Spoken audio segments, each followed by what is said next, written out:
everybody, this is Terry Azouz coming to you today from RE/MAX Fine Properties over in the Houston, Texas area. We focus primarily here in Sugar Land, in the Fort Bend County area. Wanted to come to you today and talk to you about short sales. Want to go over the short sale process. But before I do that, as always, I want to give you a market update. Let you know what's been going on out there. As you know, there's a lot of people facing foreclosures. Here in the Houston area, we've kind of been buffered from that. I've said that many times before. We have not been hit nearly as hard. I can tell you that in my office at RE/MAX Fine Properties, that we had our best month in the last 6 to 9 months during the month of May. We had a fabulous month of May. I myself had several closings. It was an awesome month. So we're doing pretty good out here in Texas, in the Houston area, especially here in Fort Bend County. Just to tell you a little bit about financing and what's going on with that industry, interest rates remain low. Yay. It is still very tight to get a mortgage. The lenders are asking for everything. They used to ask for your mother, your father, your son. Now they're asking for the dog, the rabbit, and the cat also. So when you go out there and apply for a mortgage, just know that it might take you an extra 15 days, now taking 45 days plus to go ahead and get a mortgage, okay? The other issue that we're running into, just briefly, is appraised values. Because there's some foreclosures out there on the market and there hasn't been many other type of sales, sometimes it brings the appraised values down. They have to factor those in some neighborhoods. So that's causing some issues in some areas. Just wanted to let you know about that. But now, I want to get into short sales. What exactly is a short sale? A short sale is when, for example, you owe $70,000 on your loan and your house is not going to more than likely reach that appraised value. The market area has gone down. You cannot get the same value as what you took the loan out for.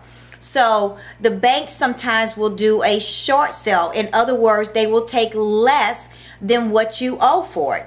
Yeah, they will do that.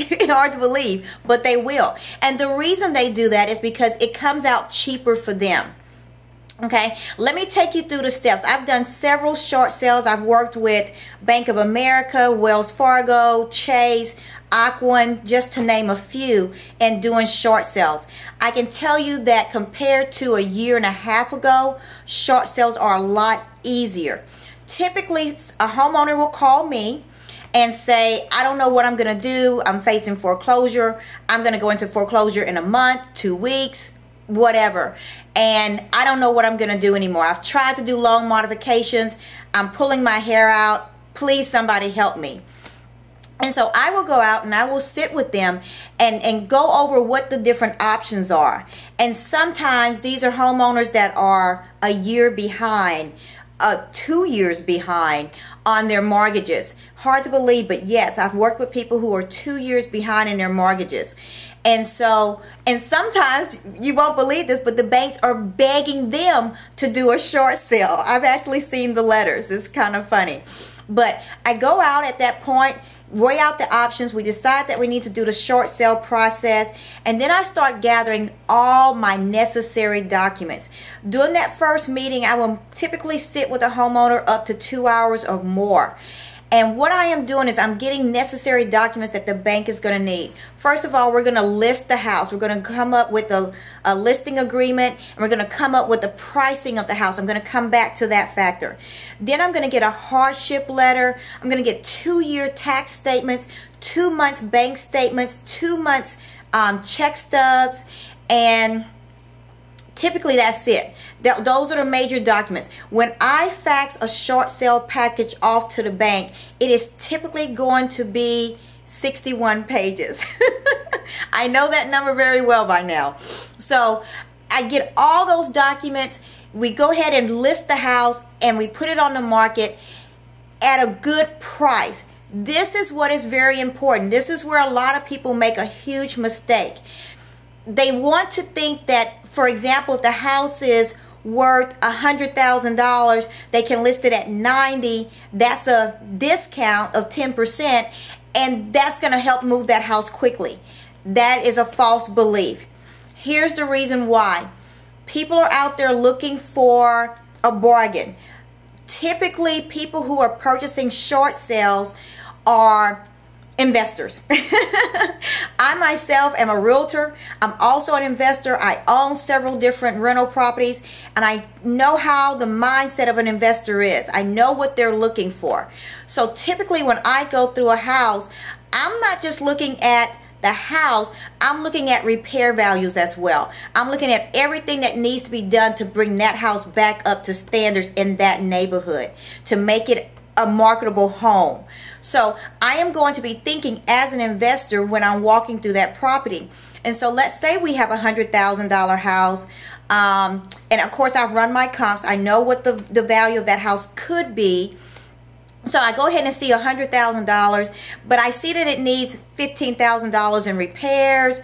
What I'm going to typically do is I'm going to discount that house, and I'm using that word discount. I'm going to discount that house by about 30% off of the market value. So $100,000 minus 30%, I'm at $70,000. Then I'm going to take that $70,000 and factor in my repairs, and I'm going to reduce the price to that. I'm also going to be doing a lot of comps. I'm going to do my CMA, my market comparative market analysis, to see what the sales in that area have been, especially for foreclosure properties and for after-market value properties. So I'm having two different sets of numbers that I'm working with there. And I'm going to price that house more than likely at about $55,000, maybe even a little bit less. Now, you guys are going, oh my God, the house is worth $100,000 and she's going to price it at $55,000? The bank's never going to take that. Well, guess what? They do. They do take it because it's cheaper for them. The banks know as much as I know that the best buyer for that short sale home is going to be an investor. I'm going to tell you two reasons why. An investor is going to pay in cash. Okay, we don't have to wait for financing through the banks. Believe it or not, the banks don't want to go through that headache either. And then second of all, investors are going to be waiting. They're going to be patient. They're not a end buyer or owner occupant that is really anxious and ready to get into that home. An investor can sit and wait 2 to 3 months. And yes, a short sale can take 2 to 3 months. And guess what? That's a lot shorter than what it used to take. So what I am going to do is put that house on the market. More than likely, guys, I can get an offer within a matter of days on a short sale. So once I get my offer, let me back up. I can get multiple offers. And then we can pick and choose which one is going to be best to present to the bank. We will go ahead and package that whole short sale of information and then decide on the offer that we're going to accept, sign off on it, notify everybody, put it in pending status, and then we're going to submit all of that to the bank, okay, along with my CMA, of course, to validate where I got my numbers from. And typically what I will do is after I submit all of those documents, of course I also have to have a document called an authorization letter. I have to have an authorization to speak with the bank on the behalf of my seller. So once I've submitted all of those, I will more than likely call the bank within 24 to 48 hours to make sure that it has been uploaded into their system. And then the fun begins. They will typically within a week to 2 weeks, if they're really on top of their game, order an appraisal. They will go out there and look at the house. They will see all the repairs that need to be done. They will run their own market analysis. And then they will make some decisions on if that buyer qualifies to participate in the short sale process. Okay, that has nothing to do with the offer. It is based on those tax documents, the income level, how much they're behind on their mortgage, things like that. Once they have been approved to participate, the bank will also notify us of an acceptable offer for that property. Now, mind you, I've already submitted to them an offer. Typically, they will accept the offer that we have. Yay! But sometimes they don't. Sometimes they don't. Sometimes they come back and say, that offer's too low, Terry. We need you to come at this number. And guys, I will go back at that number.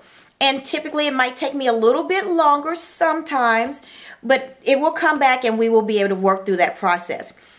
Now, as an agent myself, the most important thing that I have to do on working a short sale is follow up. So that means about every Thursday, Friday, I am sitting on the phone with all of my banks going, hey, this is Terry, by the way. Where do we stand? What's the status? Okay. And then once we do all of that, then we can turn around and close the deal. So remind you, it takes 2 to 3 months to get that done. I'm thinking about some questions that you guys might have. Here's a very important question. Debt forgiveness. You know, people say, oh my God, I'm going to go into a short sale. How's this going to affect my credit? Your credit has already been affected by the fact that you were behind. So it's not going to affect it too much worse because now the bank sees that you're willing to work with them. It is so much better than going into an actual foreclosure. Then when you do a short sale, they will forgive that debt. $100,000, now $55,000 is what they got for it. They're going to forgive that debt. And typically what they will do is submit to you at the end of the tax year a little form so that you can give to your CPA so they can go ahead and look at all that and see how that works into your taxes. Okay? So just to make you feel at ease, it is a much easier process than going into foreclosure, okay? Now, I'm going to stop at this point. If you guys have any other questions, please, please give me a call. I am Terry Azzouz. You can reach me. My website is TERRYAZZOUZ@remax.net. Thank you. Bye-bye.